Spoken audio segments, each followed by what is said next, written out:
হজের জন্য সর্বপ্রথম ইহরাম পরতে হয়। ইহরামের জন্য প্রয়োজন দুটি সাদা কাপড়।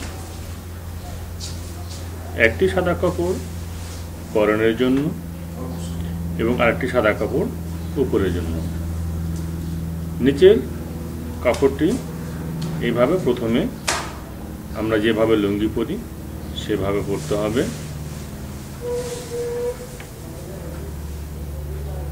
তারপরে দেখা যাচ্ছে দুই পা যদি একটু প্রশস্ত করি তাহলে এভাবে ইহরাম করলে হাঁটা চলার জন্য কোনো অসুবিধা হয় না। দেখা যাচ্ছে উপর থেকে ইহরামের কাপড়টি গুটিয়ে গুটিয়ে নিচের দিকে ফিক্সড করা হলো। ব্যাস, এইভাবে আমাদের ইহরামের নিচের কাপড়টি পরা ঠিক হয়ে গেল।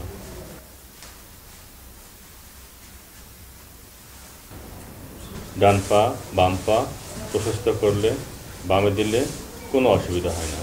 এমনকি সিজদার জন্য বসলেও কোনো সমস্যা হয় না, পিছন দিকেও কোনো সমস্যা নাই।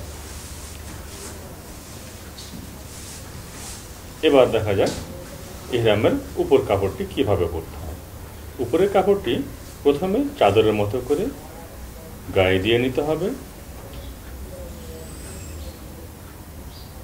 এরপরে